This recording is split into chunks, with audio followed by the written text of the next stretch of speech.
দিদি, এই দিদি, গোপাল দাদু, চল তাড়াতাড়ি।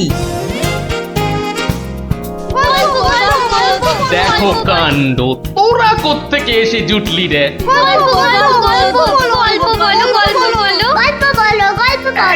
এই দেখো দেখো, আস্তে আস্তে আস্তে, আরে ধুতি খুলে যাবে রে, ধুতি খুলে যাবে। দাঁড়া দাঁড়া, ওরে বে, আমি এখন রাজসভায় যাচ্ছি, পরে এসে তোদের গল্প বলবো। এই দেখো, গল্প না বললে আমরা তোমাকে রাজসভায় যেতেই দেব না। ঠিক ঠিক, গল্প বলো, গল্প বলো। আচ্ছা আচ্ছা আচ্ছা, বেশ, চল ওই গাছতলাটায় গিয়ে বসি। হ্যাঁ, আয় আয় আয়। নাও, এবার শুরু করো। শোন তো, তোরা তো ওই মুর্শিদাবাদের নবাবের কথা শুনেছিস? হ্যাঁ, এক ভীষণ খামখেয়ালি লোক, বুঝলি। হঠাৎ হঠাৎ তার মাথায় অদ্ভুত সব খেয়াল চাপে, আর তার জন্য মাথা খারাপ হয়ে যায় আমাদের মহারাজ ওই কৃষ্ণচন্দ্র। তো সেবার হলো কি,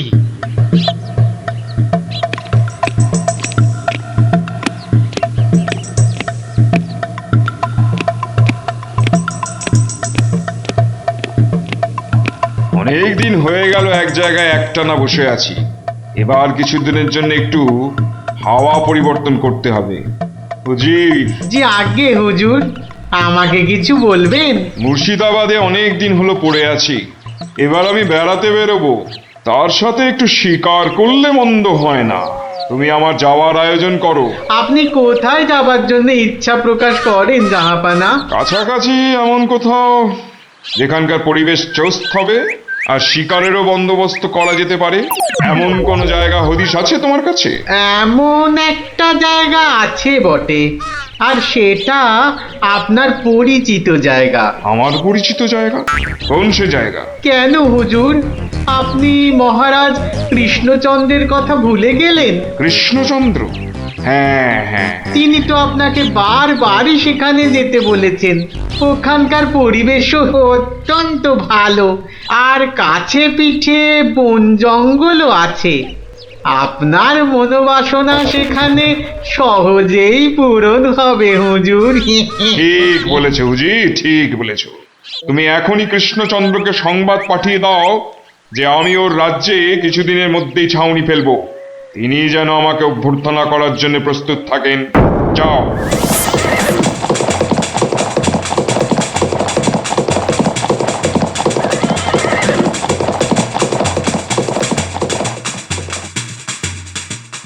বন্ধুগণ, আজকে আমার কাছে একটা বড়ই গুরুত্বপূর্ণ খবর আছে। আর কয়েকদিনের মধ্যেই মুর্শিদাবাদের নবাব বায়ু পরিবর্তন করতে আমাদের রাজ্যে আসছেন। নবাব? মুর্শিদাবাদের নবাব? প্রচন্ড খেয়ালি মানুষ, কখন যে হঠাৎ করে কি চেয়ে বসবেন কিছুরই ঠিক নেই। আমাদের খুব সাবধানে ওনার যত্ন করতে হবে কিন্তু। হ্যাঁ, তাছাড়া উনি রাজসভায় আসবেন না, রাজধানীর উত্তর দিকে যে বিশাল অরণ্য আছে তার পাশে ছাউনি ফেলবেন, আর শিকারও করবেন। নবাবের আরাম বিরামের যাতে কোনো ত্রুটি না হয় সেজন্য আমরা সবাই সজাগ থাকব। আমি নিজে সব ব্যবস্থার তদারকি করব। আমোদ প্রমোদ, ভালো ভালো খাবার, সব কিছুর ব্যবস্থা রাখতে হবে। মহারাজ, খাবারের কথাই যখন উঠল তখন একটা কথা জিজ্ঞাসা না করে পারছি না। ওহ, আবার কি কথা? বলে ফেলো, বলে ফেলো। মহারাজ, নবাব সাধারণত গোমাংসই খুবই পছন্দ করেন, কিন্তু এটা তো হিন্দু রাজ্য, এখানে গোমাংস তো পাওয়াও যাবে না। কিন্তু নবাব যদি জেদ ধরেন। খুবই গুরুত্বপূর্ণ প্রশ্ন করেছো মন্ত্রী। সেক্ষেত্রে আমাদের নবাবকে উত্তম রূপে খাসি আর মোরগের মাংস খাইয়ে মন ভরাতে হবে। এছাড়া আর উপায় কি? হ্যাঁ, আর তাতেও উপায় না হলে হাতের কাছেই তো আছে আমাদের কৃষ্ণনগরের বিখ্যাত সরপুরিয়া রাজভোগ। এর স্বাদে আর গন্ধে নবাব গোমাংসের কথা ভুলেই যাবে। ঠিক বলেছ গোপাল, নবাবের এমন খাতিরদারি করতে হবে যাতে সাপও মরে আর লাঠিও না ভাঙে। তাহলে আপনারা এবার তৈরি হয়ে নিন, আজ থেকেই কাজে লেগে পড়ুন, আর একদম সময় নষ্ট নয়।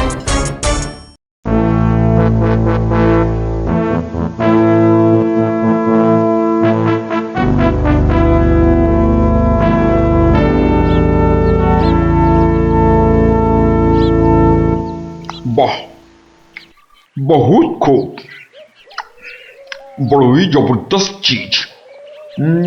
কি নাম বললেন এই খাবারের? আগে হুজুর সরপুরিয়া, আমাদের রাজ্যের একবারে সব থেকে জনপ্রিয় মিষ্টি। তা আমাদের বাবুর্চিকে শিখিয়ে দিলে সে এরকম জবরদস্ত জিনিস নিশ্চয়ই পাকাতে পারবে। নিশ্চয়ই জাহাপনা। তাছাড়া মোগলাই খানার সাথে সরপুরিয়া বেশ ভালোই লাগবে বোধহয়।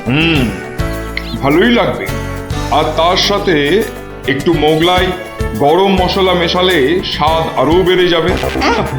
মিষ্টিতে গরম মশলা বাবার জন্মেও শুনিনি। কিছু কি আপনি বলতে চাইছেন? না না না না না না, মানে আপনার ভাবনা খুবই ভালো হুজুর। আমাদের ময়রা আপনার বাবুর্চিকে সব শিখিয়ে দেবে। কি হলো, বাইরে এত গোলমাল কিসের? একবার দেখো তো। গেলুম বাবারে, মেরে ফেললে, এ কি? দিয়ে দিলে রে। এ কি অবস্থা হয়েছে তোমার? কে এমন করলো?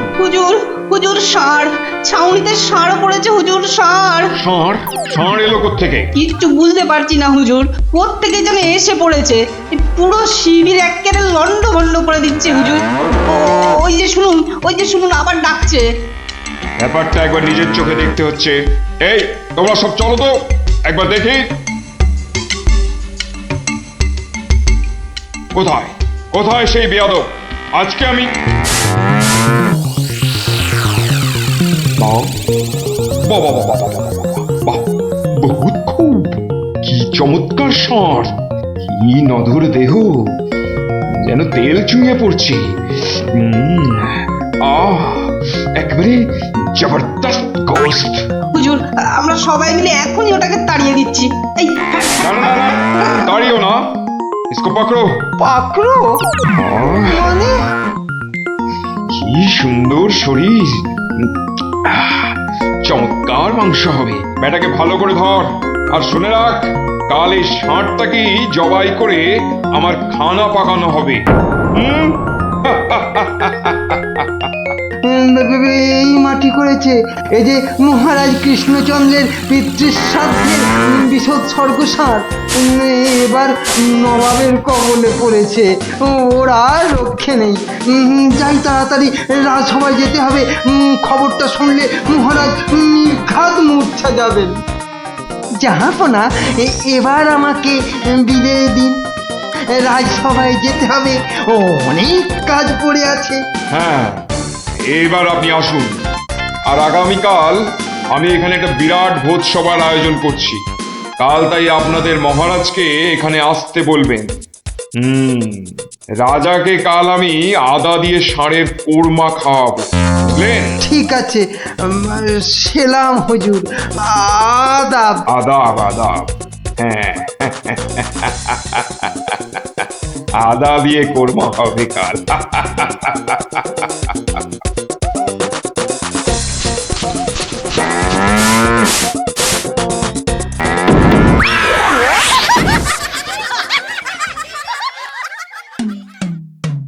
একই কথা শোনালে মহামন্ত্রী, এ আমি কি চরম ধর্ম সংকটে পড়লাম। আমার পিতা শ্রাদ্ধে উৎসর্গ করে ষাঁড়টাকে ধর্মের নামে ছেড়ে দিয়েছিলাম। বৃষোৎসর্গের বৃষ মারা পড়লে যে আমার পিতৃপুরুষ নরকে যাবে। কিন্তু নবাবের হাত থেকে ওকে উদ্ধার করার উপায়ই বা কি?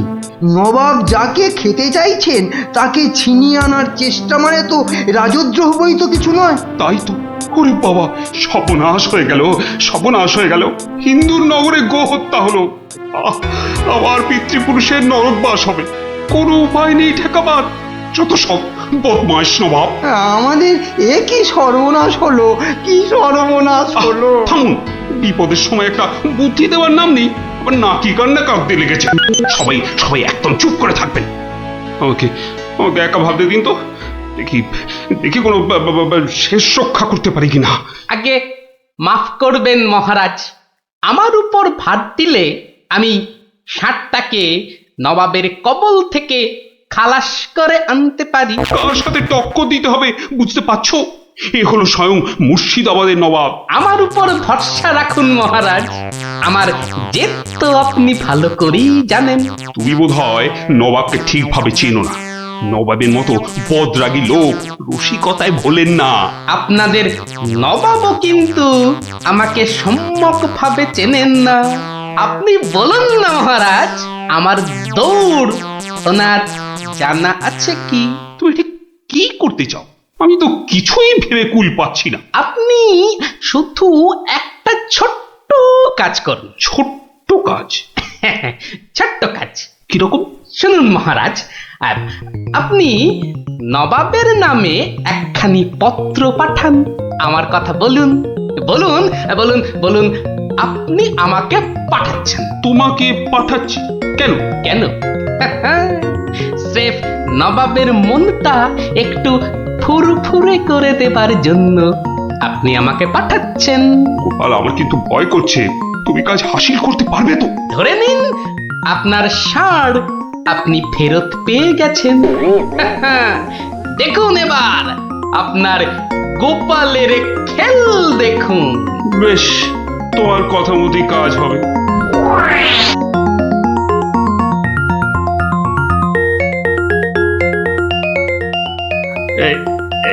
এই আমি চিঠি লিখে দিচ্ছি।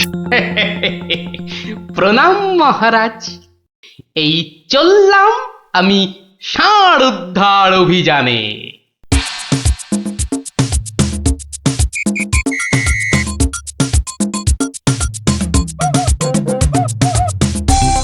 সেলাম হুজুর, আপনার চরণে এই দাসের শত কোটি সেলাম। আরে এ কে উজির? জাহাপানা, এ হলো গোপাল ভাঁড়, মহারাজ কৃষ্ণচন্দ্রের সভার একজন রসিক লোক। নবাবের দিল খুশ রাখবার জন্যেই রাজাজি একে পাঠিয়েছেন। দিলখুশ? বেশ বেশ। গোপাল, তোমার নাম আমি শুনেছি বটে। ঠিক আছে, তুমি আমার দিল খুশ করে দাও। হ্যাঁ, মাফ করবেন জাহাপনা, আমি এসেছিলাম আপনার দিল খুশ করার জন্য, কিন্তু এখানে এসে আমার দিল নাখুশ হয়ে গেল হুজুর। কেন কেন কেন কেন? আমি একটা বিচ্ছিরি দৃশ্য দেখতে পেয়েছি এখানে। ইস, ছ্যা, ছ্যা, ছ্যা, ছ্যা, ছ্যা, ছ্যা, থু, থু, থু, থু, থু, থু। কি দৃশ্য তুমি দেখলে যে এত নফরত? হুজুর, ওই নোংরা সাপটা কেন আপনার পবিত্র শিবিরে বেঁধে রেখেছেন জাহাপনা? নোংরা বলছো কেন? বেশ তাগড়াই আছে, ভালো গোস্ত হবে। হ্যাঁ হুজুর, খেয়ে ফেলুন, খেয়ে ফেলুন, যত তাড়াতাড়ি পারেন সাপটাকে খেয়ে ফেলুন। তুমি হিন্দু হয়ে ষাঁড় খাওয়ার কথা বলছো? হুজুর, ওই সাপটা বড়ই নোংরা। ও যা উৎপাত করে, গোটা দেশের লোক ওর জ্বালায় একেবারে অস্থির হয়ে যায় হুজুর। কে উৎপাত করে? গুটিয়ে দেয়? না হুজুর, তাহলে তো ল্যাটা চুকেই যেত। কিন্তু ওই সার যা করে, এই ও ও আমি মুখে আনতে পারবো না হুজুর। রাম রাম ওয়াক ওয়াক, থু থু থু। আরে বলেই ফেলো না, কি কাজ করে? কি আর বলবো জাহাপনা, ওর জ্বালায় মাঠে কারোর বড় বাইরে করার উপায় নেই। কেন কেন কেন? কেন বলবো? বলেই ফেলি। হ্যাঁ, মানে ও মল ভিন্ন, মানে ওই ওই নোংরা ভিন্ন আর কি, আর কিছুই খায় না। মানে ওই গু খেকো সাপ। গু খেকো ষাঁড়? হুজুর, ষাঁড়টা ওই গুয়ের লোভেই মাঠে মাঠে ঘোরে। কোনো লোককে মাঠে বসতে দেখলেই হলো তাকে গুটিয়ে একেবারে তুলে দিয়ে তুলে দিয়ে? তার ময়লাটা খেয়ে ফেলে। ছি ছি ছি, ছ্যা, ছ্যা, ছ্যা, ছ্যা, ছ্যা, ছ্যা। হ্যাঁ জাহাপনা, ওকে আপনি ওই যত তাড়াতাড়ি খেয়ে ফেলুন। হ্যাঁ, ওকে আপনি যত তাড়াতাড়ি খাবেন ততই আমাদের মঙ্গল। এই, দেশের লোক নিশ্চিন্ত হয়ে মাঠে বসুক। তবা তবা তবা তবা, এই ষাঁড়ের মাংস আমি খেতে চেয়েছিলাম। আপনি কি অসুস্থ বোধ করছেন জাহাপনা? না না না না না, মানে ঠিক আছে ঠিক আছে। এই এই এই ষাঁড়টাকে এক্ষুনি বিদায় কর। হুজুর, ষাঁড়টার শরীর স্বাস্থ্য ভালোই, বেশ এই উপাদেয় মাংস হতো হুজুর, না হয় একটু ওই মলি খায় আর কি। না না না না, ওকে দূর করো দূর করো। আর উজি, এক্ষুনি আমার মুর্শিদাবাদ ফেরার ব্যবস্থা করো, এক্ষুনি এক্ষুনি। জো হুকুম জাহাপানা। হুজুরের যেমন মরছি। আমি আসছি হুজুর, আদাব। হট হট, ওর দড়ি খুলে দে, যা যা যা যা।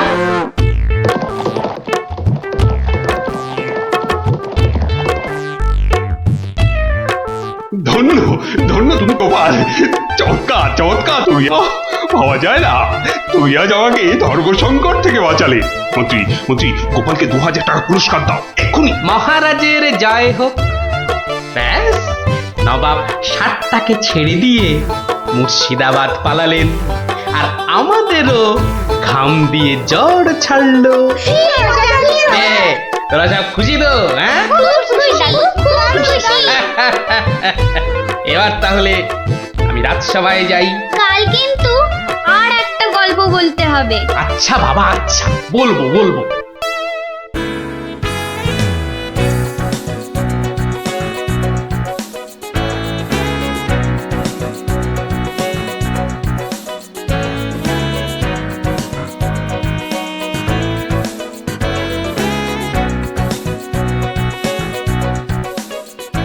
আমার অত দম নেই যে পুকুরের ওই পারে যাব। তুই তাহলে ঘাট ধরেই কাট, আমি ওই পাড়ের থেকে সাঁতারটা কেটেই আসি। উল্টে উল্টে, ওই দেখ উল্টে আসছে। ভালোই হলো, পুটির সঙ্গে তাহলে সাঁতারের একটা রেস হয়ে যাবে। না রে, সঙ্গে ওর ভাই দুটো আছে। তাতে কি? ওর ভাই দুটোকে তো চিনিস না, ঠিক বাড়িতে গিয়ে বলে দেবে পুটি পুকুরের ওই পারে গেছে। ওর ভাই দুটোকে একদিন এমন টাইট দেবো না। কি রে, কাকে টাইট দিবি? ওর মাথার স্ক্রু গুলো রে। দিদি, গুলটে দাদার সঙ্গে সাঁতারে রেস দিবি না কিন্তু। দিলে কিন্তু বাবাকে বলে দেবো। এই, তোরা ওকে ভয় দেখাচ্ছিস নাকি? আহ, থাম তো তোরা। কি পুকুরের মাঝখানে একটা কি ভেসে আছে না? ঢিল ছুড়বো? ছড়ো ছড়ো। একটু রে, ও তো গোপাল দাদু। হ্যাঁ রে, একটু দম বাড়ানোর ব্যায়াম করছিলাম। গোপাল দাদুকে যখন পেয়েছি তখন আর গল্প না শুনে চান করছি না। হ্যাঁ হ্যাঁ। হ্যাঁ, ভেজা গায়ে গল্প শোনাতে বসে সর্দি লাগাই আর কি। তাহলে কখন শোনাবে? বিকেলে বিকেলে। বিকেলে গল্প, বিকেলে গল্প। দারুণ মজা হবে।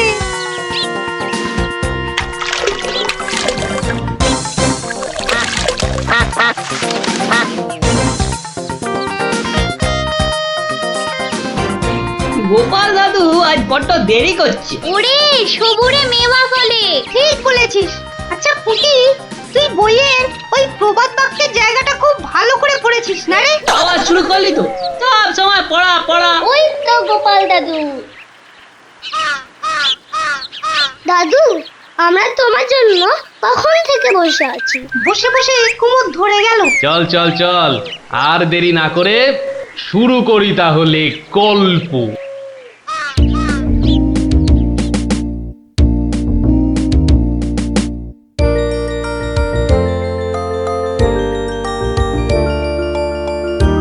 আজ বেশ চমৎকার হাওয়া দিচ্ছে। সত্যি তাই, আমার বেশ খিদে খিদে খিদে খিদে খিদে খিদে পাচ্ছে। তোমার সব সময় খাই খাই। তাহলে আমি এখন যাই।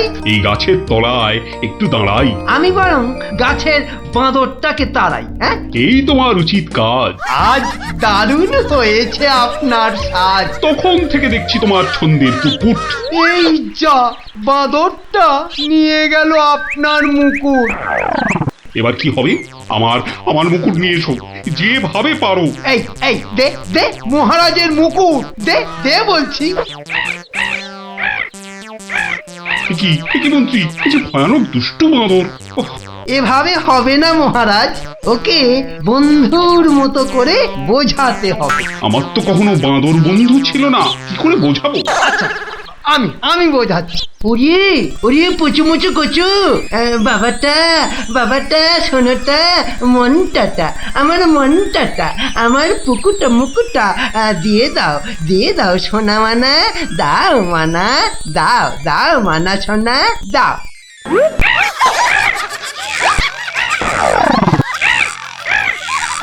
এই যে তোমাকে ভেঙাচ্ছে মন্ত্রী। তাই তো মনে হচ্ছে। তবে রে এবার ঢিল ছুরি, হ্যাঁ ছুরি। এ কি বাচ্চাদের ঢিল ছোড়াছুড়ি হচ্ছে মন্ত্রী? যেভাবে হোক আমার মুকুট এনে দাও, আর কেউ এখানে এসে পড়ার আগে। কি মুশকিলে পড়লাম, এবারে কেউ এসে না পড়ে। মন্ত্রী, গোপাল না ওটা? যেখানে বাঘের ভয় সেখানেই সন্ধে হয়। তুমি কি গোপালকে বাঘ মনে করছো নাকি? না না, বলছি গোপালের চোখে এই ঘটনা পড়লে লজ্জার আর শেষ থাকবে না। তার বলতে শেষে কিনা মহারাজের মুকুট বাঁদরের মাথায়।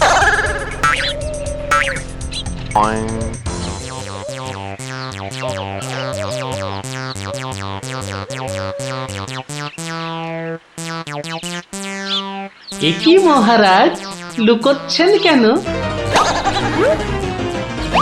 আহা, মন্ত্রী মশাই, আপনি আবার গাছে উঠছেন কেন? কি হয়েছে? ওহো, এই কাণ্ড! এতে লজ্জার কি আছে মহারাজ? যতই হোক বাঁদরটাই হচ্ছে মানুষের পূর্বপুরুষ। এত বকবক না করে বাঁদরটার মাথা থেকে মুকুটটা নিয়ে এসো দেখি। সে তো আনবই মহারাজ, তবে আপনার মতো গাছে উঠে নয়। এই, আমার মাথার পাগড়ি টান দিচ্ছ কেন? আরে মুখটা বন্ধ রেখে দেখে যান না মশাই। গোপাল, এটা কিন্তু বাড়াবাড়ি হয়ে যাচ্ছে বলে দিচ্ছি। বাড়াবাড়ি নয়, বরং হচ্ছে বাঁদরের সঙ্গে মুকুটের ছাড়াছাড়ি। মহারাজ, আপনার মুকুট। আসি মহারাজ, এবার মাথায় মুকুট পরে বাইরে বেরোলে দয়া করে হাত দিয়ে ধরে রাখবেন। মন্ত্রী মশাই, আপনি বরং একটা দড়ি দিয়ে পাগড়িটা বেঁধে রাখবেন, কেমন? আসি।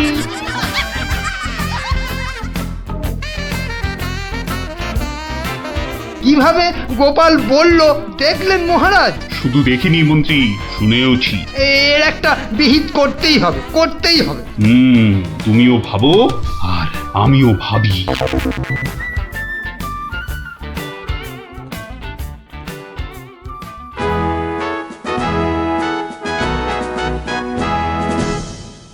আমি ভাবছি একটা কথা। কি কথা মহারাজ? আচ্ছা, গোপাল এখনো আসেনি তো? না মহারাজ। তাহলে বলি শোনো, একটা দারুণ বুদ্ধি মাথায় এসেছে। বলে ফেলুন মহারাজ। বলবো তো বটে, তো ভাবছি। আবার কি ভাবছেন মহারাজ? ভাবছি যা ভেবেছি তাতে গোপাল জব্দ হবে তো? তা যা বলেছেন মহারাজ, আসলে গোপাল হচ্ছে পাঁকাল মাছের মতো। এই ধরবেন ও দেখবেন সুরুত করে পিছলে বেরিয়ে গেছে। তাই ভাবছি, মানে শেষ রক্ষা হবে তো? আবার ভাবছেন মহারাজ? না না, অনেক ভেবেছি, আর একদম ভাববো না। তাহলে মহারাজ যা ফোন দিয়ে এঁটেছেন সেটা কি করবেন? তোমার উপর প্রয়োগ করে দেখাবো যত সব। আগে গোপালকে আসতে দাও, তারপর আস্তে আস্তে সইয়ে ওকে আমি জব্দ করব। ও গোপালের কথা ভেবে না আমার এখনই দারুণ আনন্দ হচ্ছে। কি নিয়ে মহারাজ মন্ত্রীর কানে গুজুর গুজুর করছেন? দেখতে হচ্ছে।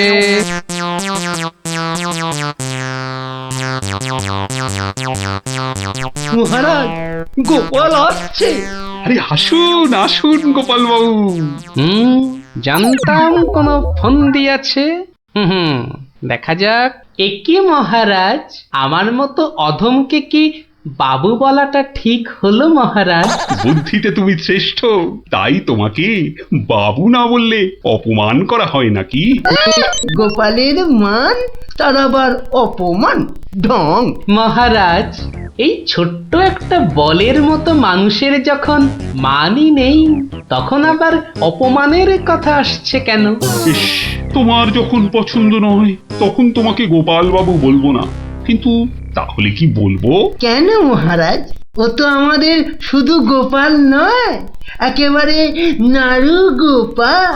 বাবা বাবা মন্ত্রী, এই এতক্ষণে একটা ঠিকঠাক কথা বলেছ। নাড়ু গোপাল, তা বাবা নাড়ু গোপাল, কাল রাতে একটা স্বপ্ন দেখেছি, আর সেই থেকে আমার ভাবনার আর শেষ নেই। কেটে গেছে তো কালকের রাত, স্বপ্ন তাহলে আপনার নষ্ট ভাত। স্বপ্নটা যে মনের কোণায় বারবার উঁকি মারছি। তাহলে মনের কোণের দরজাটা বন্ধ করে দিন। বলছো বটে, কিন্তু তোমায় যে না বলে স্বস্তি পাচ্ছি না। তবে ঝেড়ে কাশুন মহারাজ। মহারাজের সর্দি হয়েছে নাকি যে ঝেড়ে কাশতে বলছো? হ্যাঁ? মানে? মানে ওই স্বপ্নটাকে আর উঁকি মারতে না দিয়ে পুরোপুরি বাইরে আসতে বলুন। ও হরি, এই ছিল মনে? ও, তুমি তাহলে আমার স্বপ্নটা কি তা জানতে চাইছো? ভেবে দেখো গোপাল, শব্দ শুনে যদি সবাই হাসে তাহলে কিন্তু লজ্জা পেতে পারবে না। আমার নাম গোপাল, লজ্জা করার আছে কি আমার কপাল? শুরু করুন মহারাজ, শুরু করুন। স্বপ্নটা হলো একটুখানি মহারাজ। কি হলো? কিছু না মহারাজ, আসলে এটা তো স্বপ্ন, তাই চোখ খুলে শুনলে ঠিক বুঝতে পারবো না। তাহলে কি করে শুনবে? হ্যাঁ? তাই আমি চোখ বুজে আরাম করে শুয়ে মহারাজ। তাহলে শুয়ে পড়ো। যতই হোক আপনি স্বপ্ন দেখেছেন পালঙ্কে শুয়ে, তাই বলছি ওই নিদেন পক্ষে অন্তত একটা খাট যদি পেতাম। যত সব। এই, কে আছো? একটা খাট নিয়ে এসো।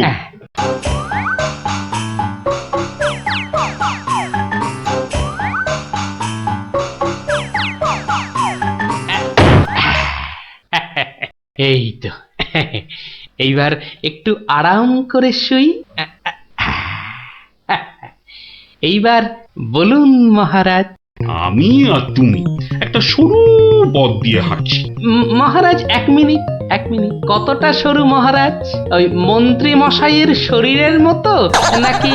বাহ, কথা বলো না, স্বপ্নের ঘোরটা কেটে যাবে। ঠিক আছে, বলুন। পথের দুধারে দুই দিক। আচ্ছা, তারপরে ঘটলো এক বিচ্ছিরি ঘটনা। যা গোপাল, কথা বলো না, স্বপ্নটা ভেঙে যাবে। বলুন মহারাজ। ব্যাস, আমরা পড়ে গেলাম। কোথায় মহারাজ? আপনি কি পড়েছেন? তাহলে আপনিও কথা না বলে চুপ করে শুনুন। একসাথে তো মহারাজ? না না, তুমি একটা দিঘিতে আর আমি অন্যটাতে। আপনি যেটাতে পড়লেন সেটা ছোট না বড়? গোপাল, কথা না বলে শোনো। বাহ, এই না হলে আমার মন্ত্রী, যেন আমি যন্ত্র আর তুমি যন্ত্রী। ছোট বড় জানি না, শুধু এটুকু দেখলাম, আমি যেটাতে পড়লাম সেটা ক্ষীরের দিঘি, আর তুমি যেটাতে পড়লে সেটা হলো গুয়ের।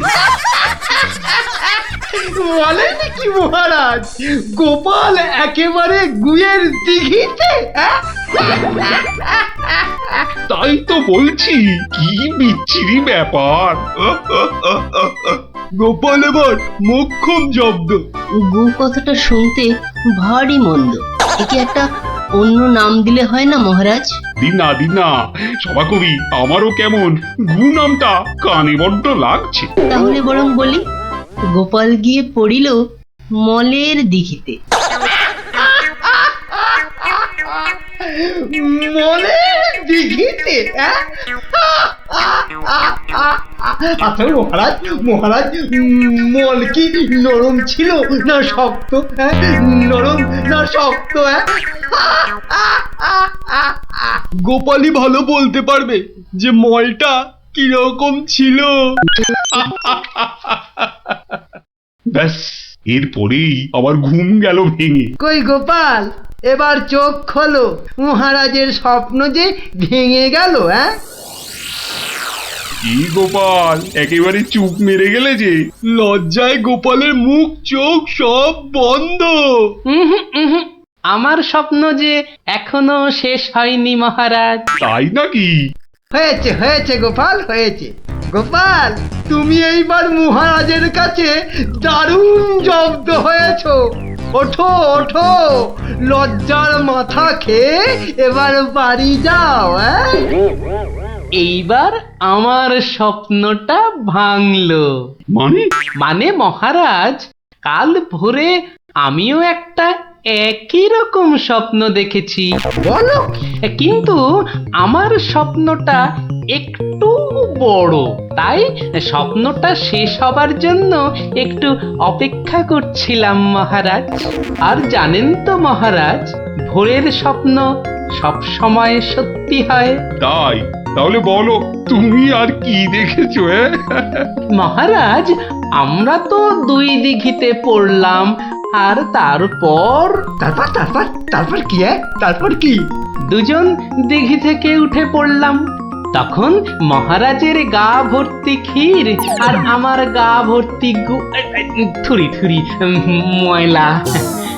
কিন্তু ওই পরিষ্কার করব সেরকম জল কোথাও নেই মহারাজ। তখন কি করলে? তখন আর কোনো উপায় না দেখে আমরা দুজনে দুজনার গা চাটতে থাকলাম মহারাজ। মানে খুব পরিষ্কার। আমি মহারাজের গায়ের ক্ষীর চাটতে থাকলাম, আর মহারাজ আমার গায়ের ময়লা চাটতে থাকলেন। কি দৃশ্য! ব্যাস, আমার ঘুম ভেঙে গেল মহারাজ। কি বলছো কি গোপাল? হ্যাঁ, যা দেখেছি মহারাজ, স্বপ্নে তাই বলছি। সবাই সবাই আমার দিকে কি দেখছো? হ্যাঁ, কি দেখছো তোমরা? যাও যাও, আজকের মতো সভা পণ্ড। কেমন জব্দ এবার গোপালের সঙ্গে পাঙ্গা? বোঝো কেমন করলাম চাঙ্গা?